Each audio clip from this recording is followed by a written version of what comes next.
Good evening and many thanks indeed for joining us on the first day of June 2020, a day which is historic to the nation as we mark Madaraka Day celebration. This year, the celebration have been marked in a quiet way with no pomp and color due to COVID-19 pandemic. Again, it is the third event to be held in State House due to the measures put in place by the Ministry of Health. Only 46 dignitaries were invited to the celebration in State House.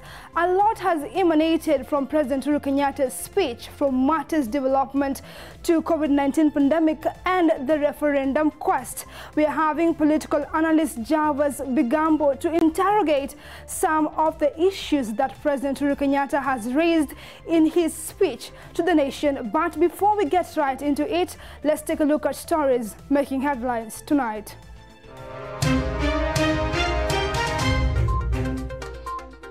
Kenya coronavirus cases crossed to 2,000 mark after 59 more people test positive.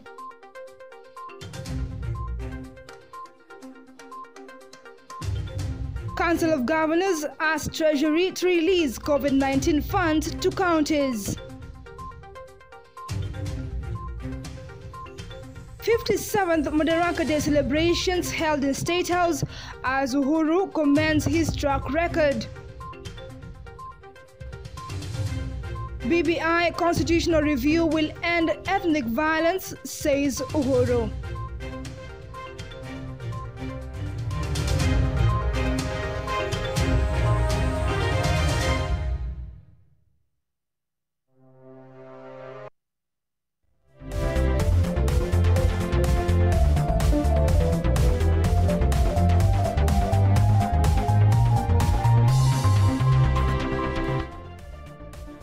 Welcome to our live broadcast. My name is Irene Mwangi, and with me tonight is Moses Gitonga, who is our sign language interpreter.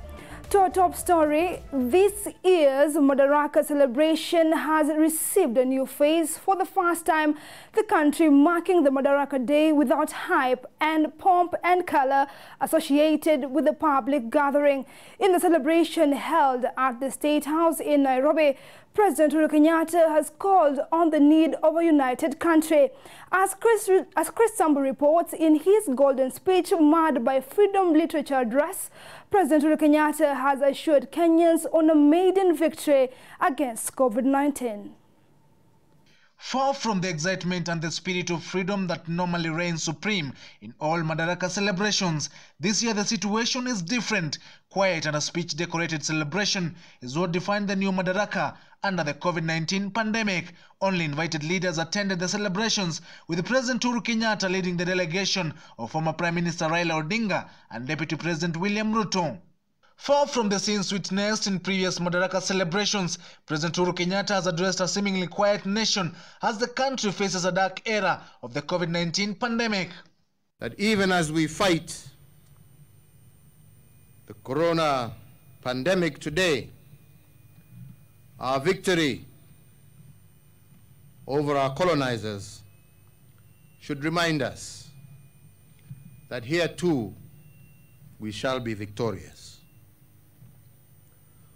Although slowed down by the health crisis and the economic downturn caused by COVID-19, I am further comforted by the teachings of our founding fathers. They instructed us to be our very best at our darkest moment. The Madaraka Day celebrations marks the end of colonial era in Kenya. This year's event, however, comes at a time when the nation is battling to rise from the captivities of the deadly novel coronavirus.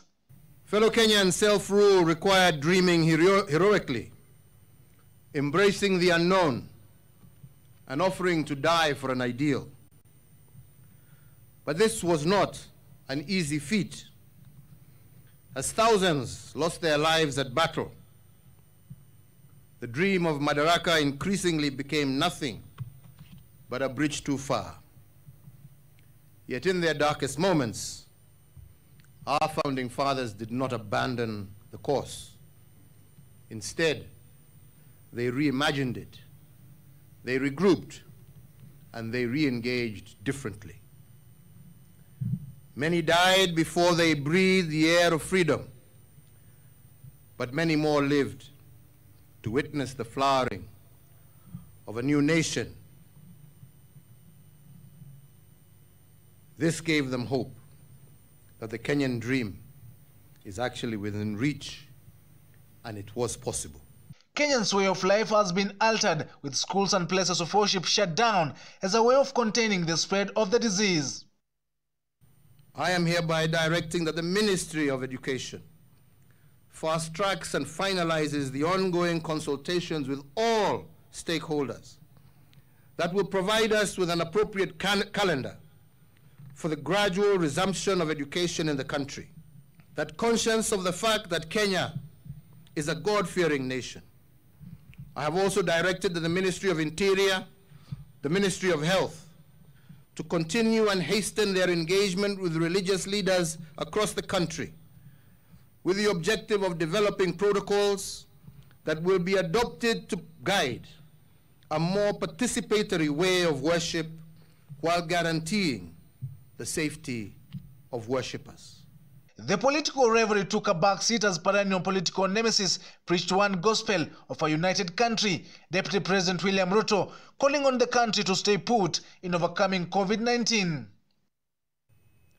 Every Kenyan across this nation is now part of the big army to try and deal with the COVID-19 pandemic. Your Excellency, as a people, we are confident that under your leadership, the Kenya government will take the necessary decisions. And I'm calling on leaders across the divide and Kenyans across the nation to work with you and government to make sure that we mitigate and minimize the effects of this pandemic as we work out the new normal, because it looks obvious that there will be a new normal. It's not if, I think it's an imperative. ODM leader Raila Odinga in his Madaraka message acknowledged the hard times in the country amid efforts by the government to return the situation back to normal. You have fought a good fight. You have shown the world that what other nations can do, Kenya can do better. Every struggle requires that we make sacrifices and forgo the comforts we are used to if we are to win. Freedom fighters endured starvation in the forests, torture in detention camps, indignity in prison to make freedom and Madaraka Day possible. Musalia Mudavadi on his part expressed his concerns over the government conduct even as the country marks Madaraka Day. Badala ya viongozi wetu kushirikiana ili tujaribu kuwa na lengo moja la kukomboa uchumi wetu na kukinga maisha ya watu wetu, wengine nyumba zao zimeharibika na mafuriko. Tunaona viongozi wakiingia kwa uwanja na kucheza mchezo ambao ni wa kibinafsi na kuangalia ni nani atapata madaraka ipi. Despite the low-key celebration, the message from the leaders was one of a united Kenya, even as the country struggles to contain the spread of COVID-19. Chris Sambu, Kutv, Nairobi. Thank you, Chris Sambu, for that detailed report. Still on that, the impending Building Bridges Initiative constitutional review is not a matter of how, but when, as President Uhuru Kenyatta now says the constitutional changes will end ethnic violence and lead to a more inclusive society. The question, however, is will the constitution be changed through the popular initiative or through the parliamentary way? Listen in.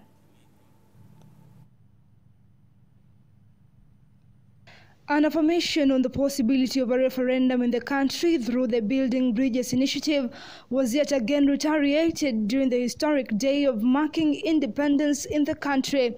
President Uhuru Kenyatta's speech today captured the reflection of the late Tom Mboya during the constitutional making process in the 1960s.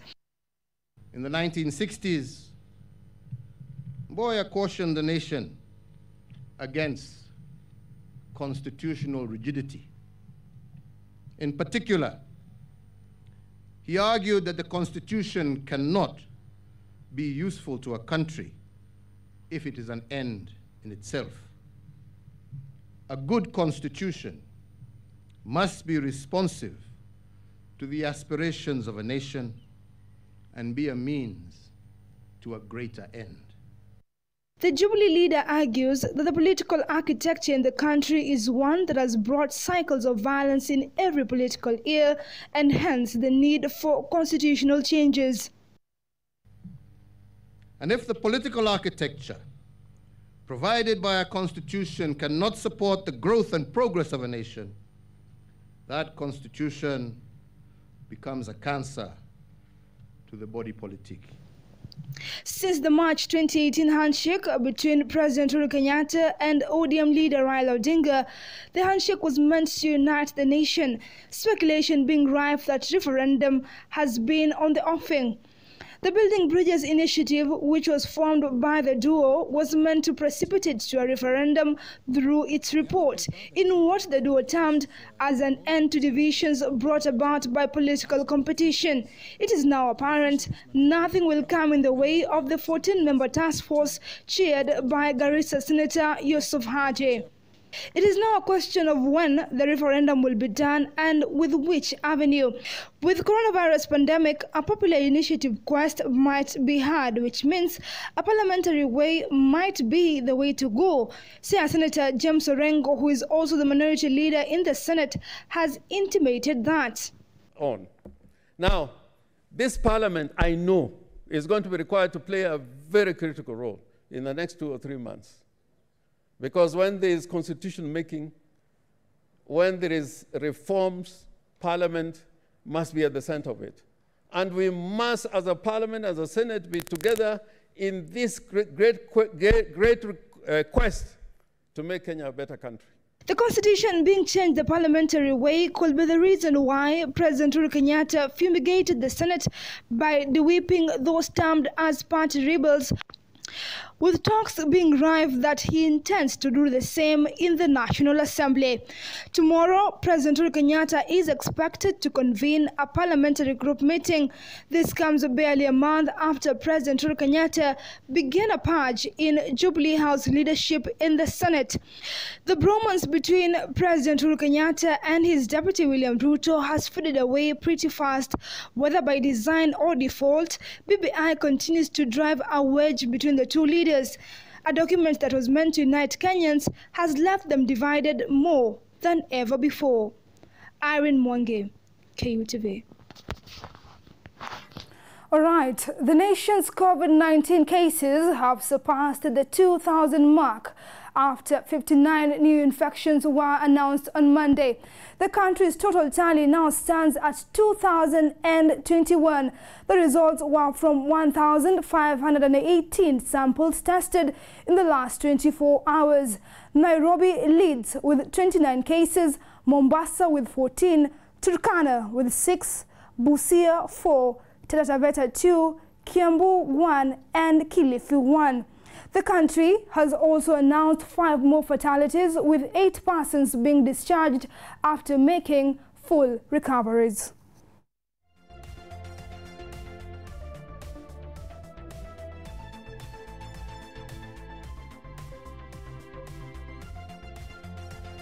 Let us update you more on the pandemic, as all the 47 counties are ready to take on coronavirus head-on.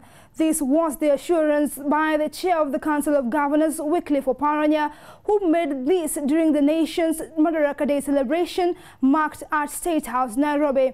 The counties, though, are yet to receive the 5 billion shillings allocated to battle the virus that is slowly making headways in the community. Florence Ndungu reports. The Ministry of Health has been touring counties to assess their preparedness in combating the COVID-19 pandemic. The ministry has already toured Kajiado, Machakos and Kiambu counties and is hoping to visit all counties in the near future. Evaluating county readiness is of critical importance, considering that this disease is now within their communities. The county governments wish to thank the President for the support we have received since the first report case of COVID-19 in the country. To enable them tackle the virus, Mombasa, Mandera, Kisumu, Kwale, Kilifi and Kitui were allocated 2.3 billion Kenya shillings to strengthen their response to the virus. Overall, the counties were allocated 5 billion to boost their preparedness. The chair of the Council of Governors, Wycliffe Oparanya, has made a clarion call to Treasury to fast-track the release of these funds so as to enable counties adequate time to prepare. The Council of Governors, in consultation with the CS Health and CS National Treasury, have requested the two ministries to fast-track the release of these funds to counties. And we are hopeful that counties will receive these funds before the end of this financial year. The virus has continued to wreak havoc in countries like Italy, Spain and the US, rearing its ugly head and overrunning their health systems, causing untold sufferings and massive fatalities. Learning from those affected before us, Kenya has been strategizing before the situation gets out of hand. All the county governments have reallocated a combined total of Kenya shillings 6.1 billion to the COVID-19 Emergency Fund in their various supplementary budgets. Furthermore, we have ensured that other healthcare services in all our facilities are not interrupted. Other than coronavirus, the country has been battling other crises that has disrupted Kenyans' way of life. This includes floods, locusts, and ravages of hunger. With this in mind, a recovery plan, especially an economic one, will begin guiding Kenyans out of the crisis safe and sound. In your last Madaraka Day speech, you pledged to avail decent and healthy meals accessible and affordable to all Kenyans. We note tremendous improvement in food production, which has been achieved by enhanced access to quality farm input. Indeed, we echo your statements that no Kenyans will die of hunger, and county governments are working towards realizing this together with the Ministry of Agriculture. All this was said as the country marked 57 years since attaining its independence from the colonial masters. The usual pomp and color was missing in the event marked at State House, Nairobi, with only a few dignitaries attending, while the rest of Kenyans followed the proceedings on television, radios, and virtually online. Florence Ndongo, KUTV News. Let us take you to the counties now, where hundreds of residents in Lamu County are still stranded for the past 1 week after their homes were marooned by the raging floods that are causing havoc in the neighboring Tana River County. Women, children and the elderly are now confined in their villages and depend entirely on relief and health services as they are not able to move to safe grounds. The floods hit the area after River Tana and Nyongoro River broke their banks following the heavy rains going on upcountry. The areas affected can now only be accessed by boat or helicopter by the county government and the national government as they provide relief support.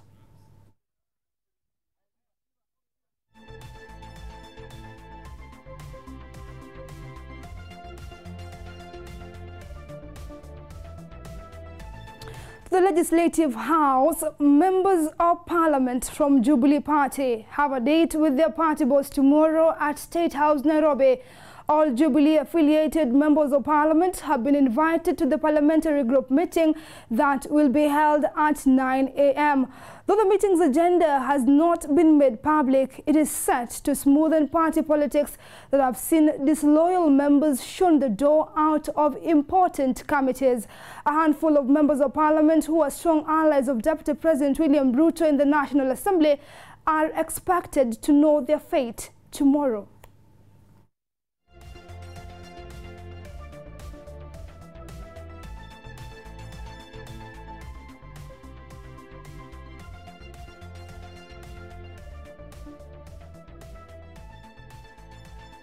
Of course, tomorrow we'll be giving you details on that. It is expected that the National Assembly will resume their sitting tomorrow. Will there be a change in the National Assembly leadership? It is expected to be told in this parliamentary group meeting. Also, the National Assembly is expected to discuss the 53 billion shilling budget that was set by President Uhuru Kenyatta to cushion the economy due to the COVID-19 pandemic. Let us now move to the lower house, where Kirinyaga Senator Charles Kibiru has withdrawn his candidature for the Senate Deputy Speaker position. His move, reducing the race to a 4-horse race of Kilifi Senator Stewart Mazayo, nominated Senator Isaac Mwaura, Margaret Kama of Uasin Gishu, and nominated Jubilee Senator Judith Pareno. Kibiru follows in the footsteps of Senator Millicent Omanga, who also dropped out of the race. The seat fell vacant following the removal of the Rakanidi Senator Kithure Kindiki by a majority vote last Friday. Jubilee Party has already put its weight behind Senator Margaret Kama, who was endorsed on Monday morning in an announcement made by the majority whip in the Senate, Senator Irene Kangate.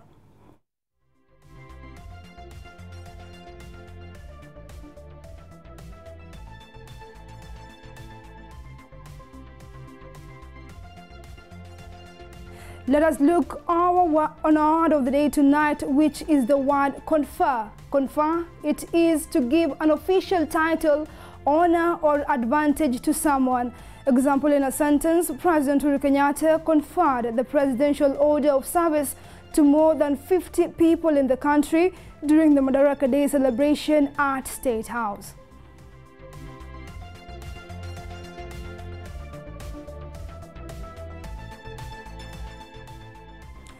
On the other side of the break, we'll be having an interview with political analyst Javas Bigambo, of course, to interrogate on what President Uhuru Kenyatta said during the 57th Madaraka Day celebration. Is it time we have the referendum? And is Jubilee Party being steered towards the right direction? You don't want to miss that discussion, but for now, let's take a break.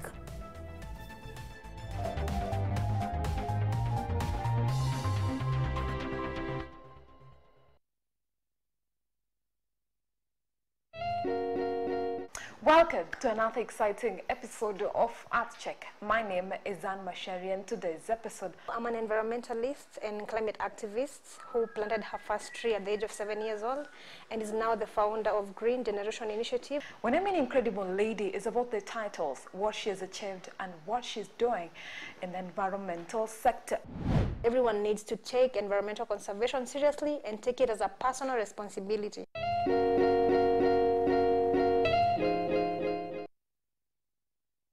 Today we are going to talk about H. pylori. So what exactly is H. pylori?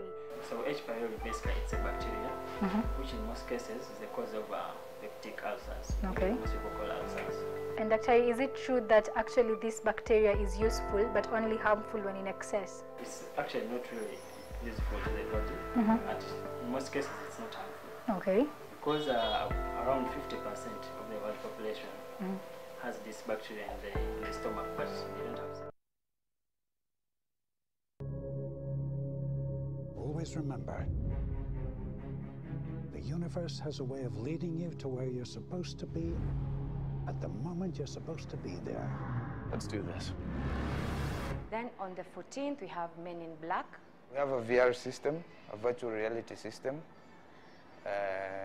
which you can come and play in the meantime. We have the biggest screens in East Africa.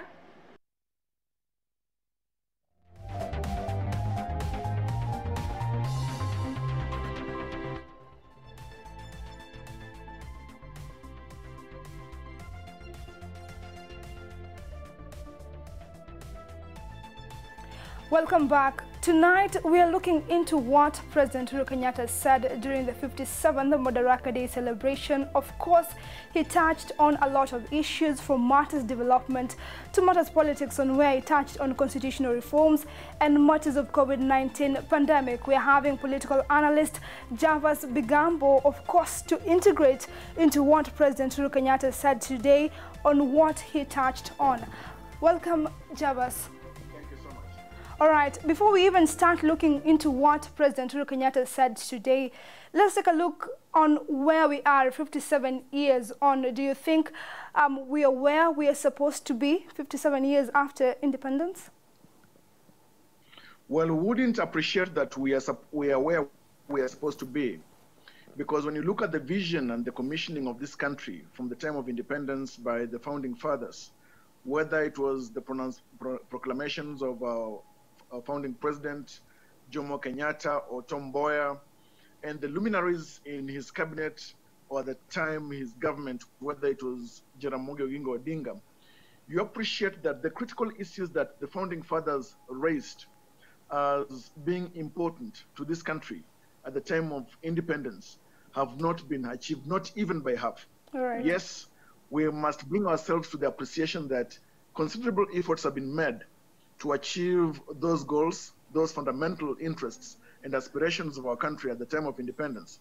But 57 years after independence, we haven't even achieved not even 40% of those aspirations. All right, but President Uhuru Kenyatta today said that what he has achieved in the 7 years is more than what the three governments have achieved. Do you think that is a political lie? That what he has achieved in his regime cannot be compared in what other regimes have achieved so far?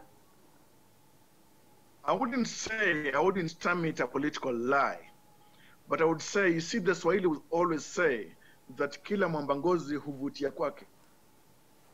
Of course, we can say that the times that Kenyatta has led, President Uhuru Kenyatta has led this country, varies considerably from the time that Moi led this country, or Kibaki led this country, or Jomo Kenyatta, the founding president, led this country. In fact, the ground has been even far more better during the times of Uhuru Kenyatta than it was during the times of Jomo Kenyatta, or even Daniel Toroitich arap Moi, or even Mwai Kibaki, all of whom ruled this country on the basis of the platform of the founding constitution of Kenya, of course, as amended in 1968. But all of them, except Uhuru Kenyatta, led the country during those tumultuous moments. It is only Uhuru Muigai Kenyatta who's led this country in the period of a new constitution. Mm-hmm. And of course, even the democratic space has widened or broadened. We have seen that the fabric of liberty can even hold many more today than it did in the times of the first three presidents of this country. Mm-hmm. The appreciation of the development milestones by President Uhuru Kenyatta today signifies an inner feeling within him, and which must be lauded, that the Jubilee administration has made considerable steps towards developmental transformation in this country. Mm-hmm. Whether you want to look at it through the lenses of the last mile project of electrification, mm-hmm. whether you want to look at it through the lenses of the road networks and expansion that were originally initiated during the administration of Mwai Emilio Kibaki, mm-hmm. but that have been fully brought to realization or fulfillment by the administration of Uhuru Kenyatta. It demonstrates that when governments get to realize that a nation can have a development plan and stick to that development plan, it must not be the idea of a politician to always beat their chests that they have achieved ABCD. It is the nation that has achieved. For example, mm-hmm. when you look at the Vision 2030, it did not start and end, for example, during the Kibaki time. It has been continued during the Uhuru Kenyatta administration. All right. And when we move over to the next administration after the 2022 elections, still the Vision 2030 will be a developmental roadmap or framework for Kenya that the next administration should take on. What we need to bring ourselves to is to a point of realization that we must bring ourselves to appreciate or need and embrace strong institutions, whether they're political institutions through political parties, whether it's a question of having an expanded liberal and progressive democratic space, and also an issue of knowing that we must have an idea about the importance of progressive politics and expanding the democratic space, and that cutthroat competition between political parties merely for the sake of attaining political power should be a thing so minimal that any reasonable politician should not only yearn for that. So I would like to say that the critical points raised by President Uhuru Kenyatta today in his remarks appreciating Kenya's developmental milestones, the 57th Madaraka Day celebrations, are true and possibly factual. I say possibly because he did not give recognition to the administration of Mwai Kibaki that initiated certain economic and developmental frameworks upon which he just latched. So dismissing other administrations and saying that his administration has achieved so much than the last three, I think is, and at the risk of being dismissive of the president, is technically minimalistic and trying to dismiss the efforts of the other previous administrations by the wave of the hand. It would have been better for President Uhuru Kenyatta to appreciate the efforts and commitment and steps taken by the first three administrations, especially the last administration of Mwai Kibaki before himself, took over, and say that it is because of the connecting the dots, because of the linkage between his administration and the efforts of the Kibaki administration that so much has been achieved today than it was between the administration of Jomo Kenyatta and Daniel Toroitich arap Moi. All right. Today you talked about what you have touched on, expanding the democratic space, of course, to enable us not to have the cutthroat competition in every electioneering period. Do you think the move to expand the executive is really what we need in the country as of now? What President Kenyatta spoke to, which was tethered to the aspirations of the BBI engagement, which, factually speaking, is an engagement between Uhuru Kenyatta and Raila Odinga, is diametrically opposed to the tenets and praxis of revolutions or even constitutional changes or amendments in democratic societies. Factually speaking, whether you want to look at it from the times of the French Revolution or any other revolution that has ever taken place on this earth, whether you want to look at it through the lenses of constitutional changes and revolutions or amendments that have ever taken place in any democratic society, you will realize one hard fact, that no revolution or no constitutional change, real constitutional change, in a democratic society will take place being pioneered and instigated by the political elites. It's always guided by and instigated by other fragments of society, including the civil society, the academia, the pressure groups, and whom I may consider the recalcitrant group of politicians who are diametrically opposed to the rule or to the leadership of those who are ruling at that time. In Kenya today, whether it was during the times of the IPPG, whether it was during the time of the Constitutional Review Commission, you'll realize that other stakeholders were included in the process. In fact, they were steering, they are pushing the process. and the other vanguards of democracy, whether it was the likes of Raila Odinga, James Orengo, etc., who were not in government at the time. Government was being pushed. Today, ironically, it is government that is pushing for constitutional reforms, which means that the gains or the fruits that will be plucked from the constitutional reforms that will be brought about by the BBI will not be the kind of reforms that will assuage or please the ordinary citizen in this country. They will be the kind of reforms or changes that will appeal to the appetites and interests of the political elite, but not just the political elite. It will be a question of amendments that will be pleasant to Uhuru Muigai Kenyatta and Raila Amolo Odinga first, before any other category of Kenyans. So this tells you that the civil society, the pressure groups, the academia, and any other independent citizens in this country are slipping through the revolution.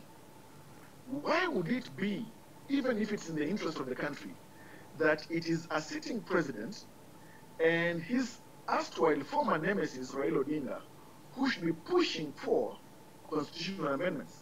In fact, it should be the other way around.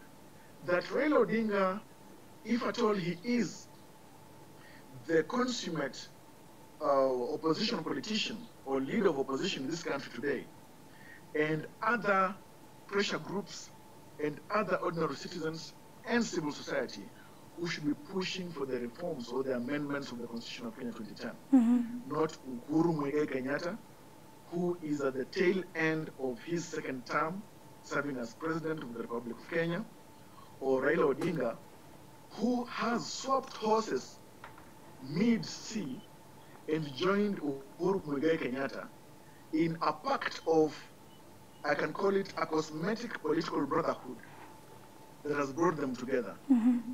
The interests of the BBI, the fruits of the BBI, will be fruits that will be first of all beneficial to Raila Odinga and Uhuru Kenyatta.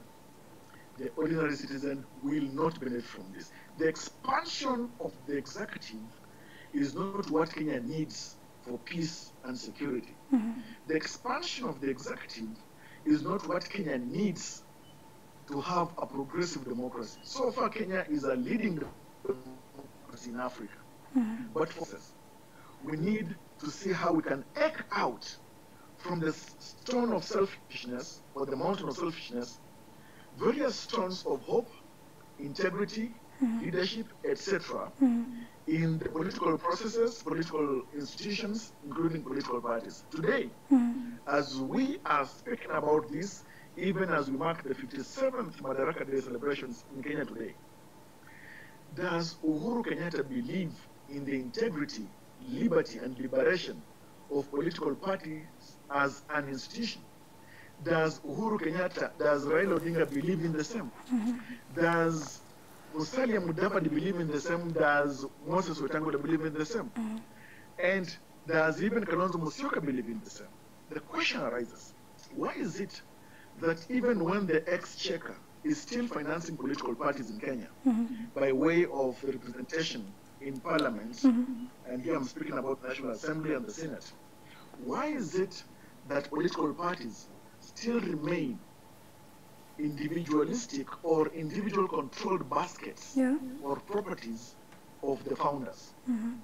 So it is a red herring. The issue of the expansion of the executive, the issue of pursuing the BBI as the final liberation process of Kenya's democracy is merely a red herring. And if we were to be real with ourselves, if we were to speak freely without the weaponization of fear and intimidation, then we would say that the ruling elite in this country today are the most selfish cabal of politicians that even this continent has ever seen. And not just this continent, the democratic space on this good earth.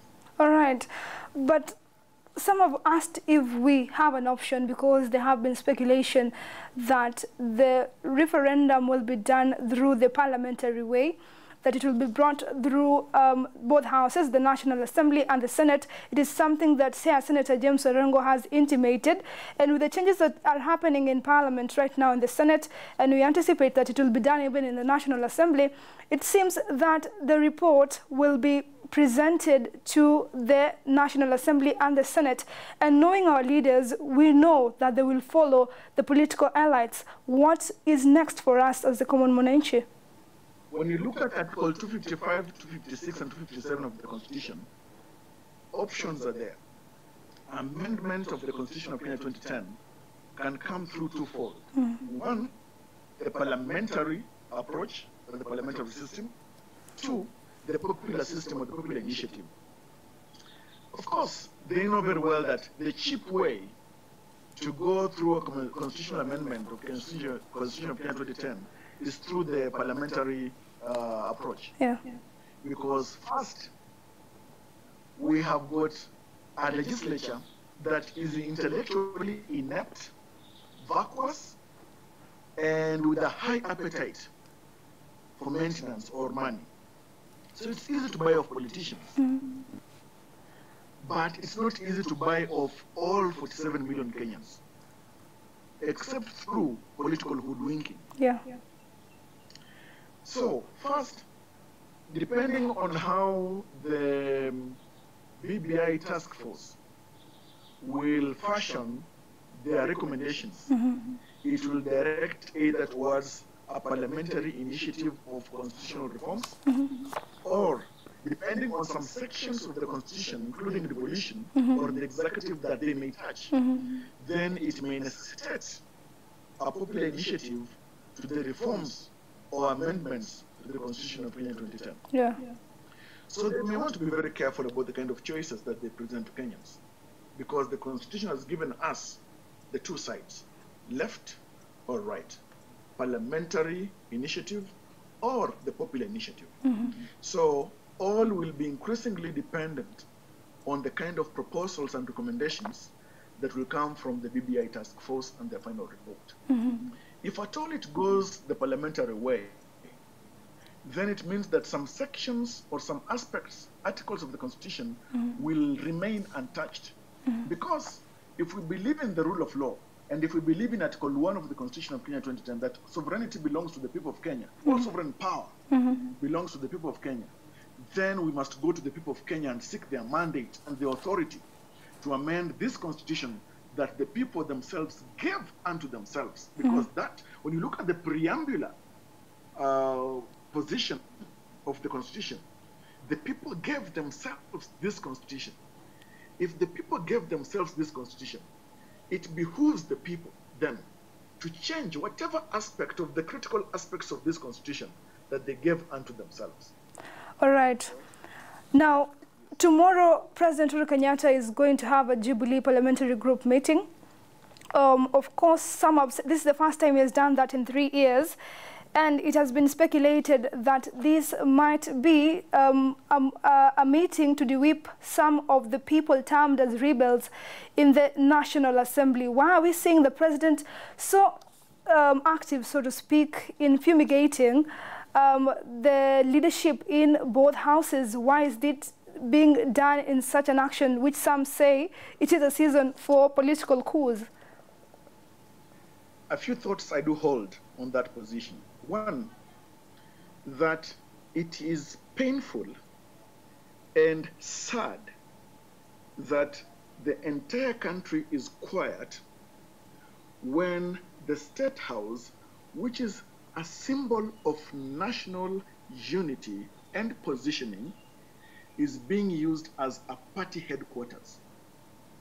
Nowhere else in the world, whether you want to go to the United Kingdom, whether you want to go to the United States of America, you will never see Donald Trump, for example, in the US, holding a Republican meeting in the White House. You will not see the UK Prime Minister holding a party meeting in number 10 Downing Street. There is the Jubilee headquarters. It is important that if the Jubilee Party wants to hold a Jubilee meeting, Why can't they go to Jubilee headquarters? Because State House is a house of state, is a house that should represent the entire interests of a nation, not the entire interests of a party, even though the president belongs to a particular party that brought him into that office. So first, I think we must disabuse this notion that when a president is in office, sponsored by a particular political party, that State House belongs to that political party. There must be critical political disambiguation of that. First. Second, the issue of party affairs are internal affairs of a political party. If Jubilee wants to de-whip nearly half or 3/4 of its members, it is solely upon Jubilee to de-whip its members, because that liberty has been granted upon that party by the Political Parties Act and the instruments that constitute or constituted that political party.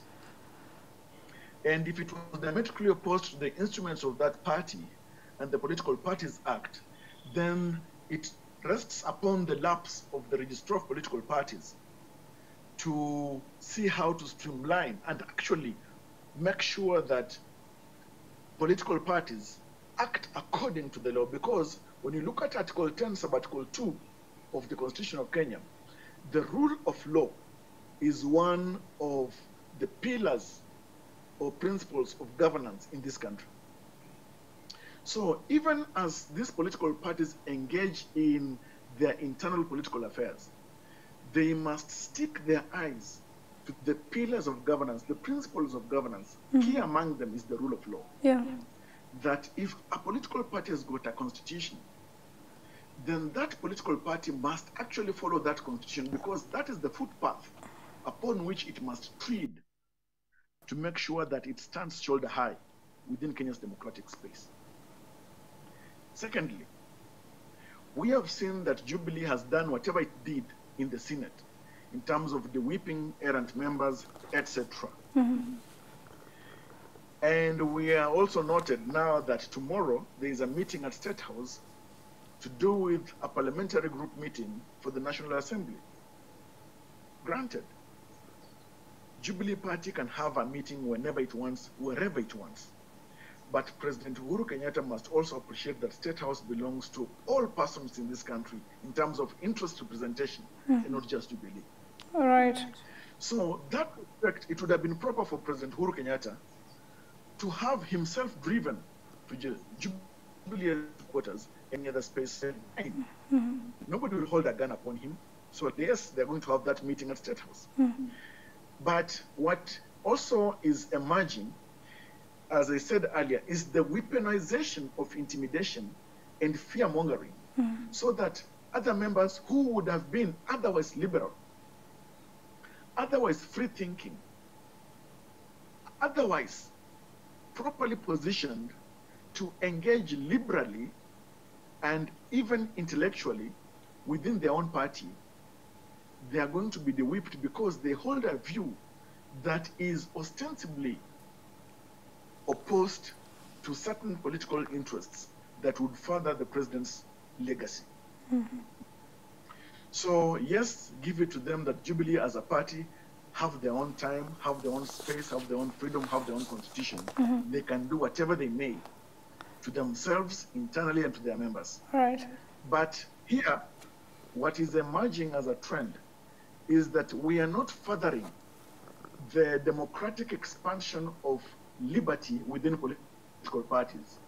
We are not even strengthening political parties as institutions of Kenya's democracy. Here, what we are furthering is the big man syndrome within political parties. That if you opine differently to the party leader, then you suffer the possible consequence of being de-whipped if you are a member of National Assembly or a member of the Senate, and that you must hold no view except that view which is held by the party leader or the founder of that party. All right. If that is not dictatorship, then I don't know what else to call it. All right. Thank you, Mr. Javas Bigambo, of course, for putting things into perspective when it comes to Jubilee Party and, of course, what President Uhuru Kenyatta said today during the 57th Madaraka Day celebration. Of course, it is a discussion that we can have for a period of time. We will, of course, be communicating with you to interact with us and give us insight in some of these matters. Thank you. All right. That has been political analyst of course, telling us and giving us details when it comes to what is happening in Jubilee Party and what President Uhuru Kenyatta said today concerning constitutional reforms. He says what is happening, the revolution that is happening now, is a game between two leaders, President Uhuru Kenyatta and ODM leader Raila Odinga. So where is the common mwananchi in all of this? We are taking a short break, but once we return, we'll be returning with more with international news. Stay tuned.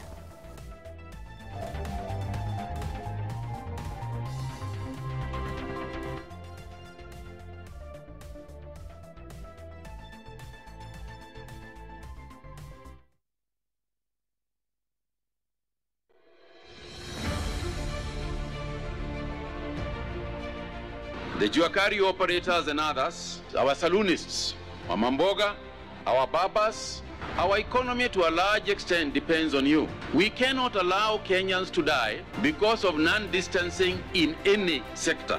So those of you who are carrying out the hair-cutting business in barbershops, in saloons, I am appealing to you today.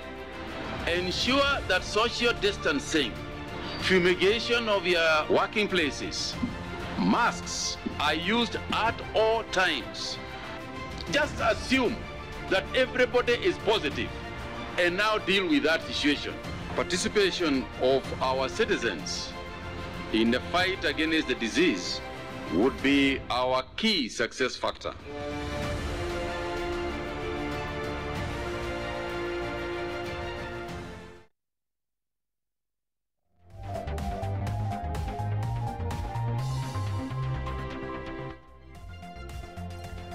Welcome back. Now on international news, peaceful protesting has descended into looting, arson and other violence across the United States following the death of George Floyd while in police custody in Minneapolis, Minnesota.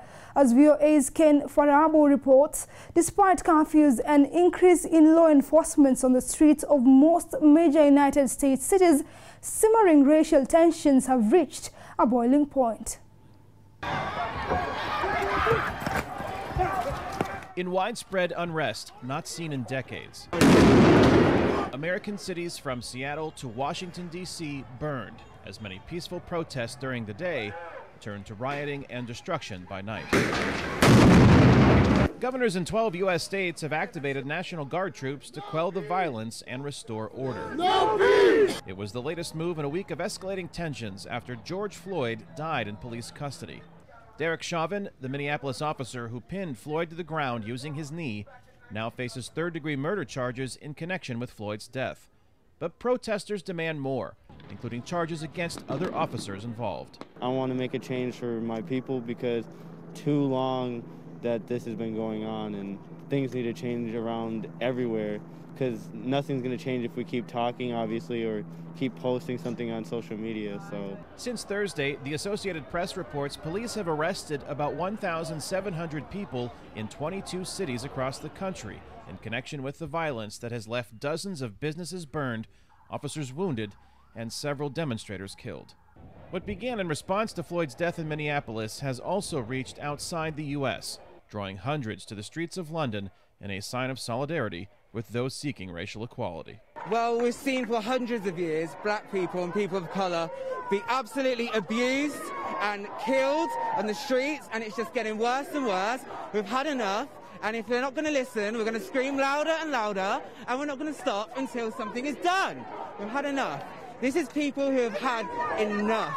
It's time to make some changes. Minnesota Congresswoman Ilhan Omar represents parts of the city of Minneapolis at the epicenter of the demonstrations and says there needs to be nationwide reforms. What we are seeing, the unrest we are seeing in our nation, isn't just because of the life that was taken. it's also because so many people have experienced this, so many people have experienced injustices within our system.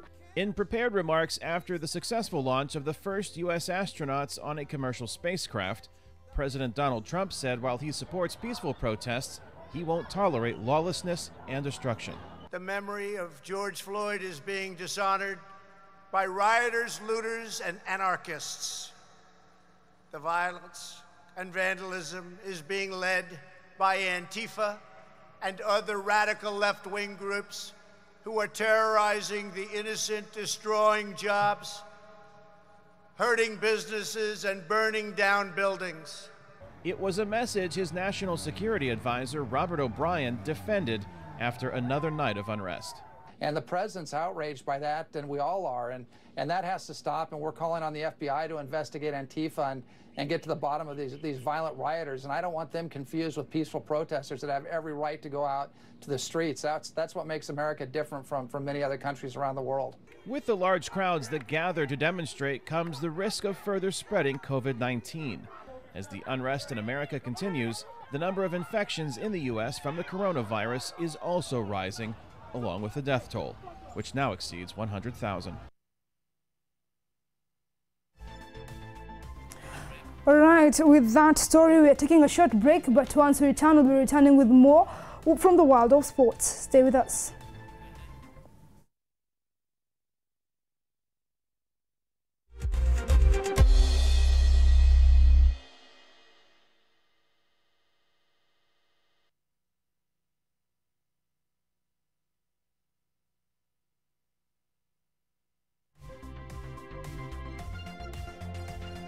All right, in the world of sports, former Kenya Sevens coach Benjamin Ayimba has been appointed technical director of the Rugby League Federation. Ayimba, a former Shujaa captain, will be responsible for developing Kenya Rugby League technical status at all levels, thus grassroots, community and club rugby. His job description will include formulation of high-performance plan for key players, coaches and referees and officials. Kenya is due to play South Africa later in the year in a test match with the recently appointed rugby legend Edward Rombo as national team coach. Nigerian striker Odion Ighalo has agreed to extend his Manchester United contract until the end of January 2021.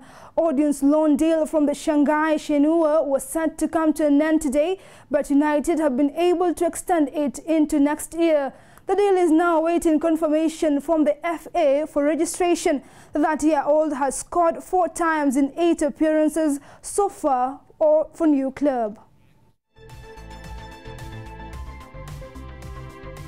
England star Jadon Sancho displays a justice for George Floyd message after scoring for Dortmund, thereby joining the growing protest over police brutality against the black men in United States. Sancho was booked for showing a justice for George Floyd message. The England player scored for Borussia Dortmund against Baden-Bonn on Sunday. Gladbach striker Marcus Thuram knelt down on one knee earlier in the day in support of Floyd. Protesters have been marching against police brutality on African Americans.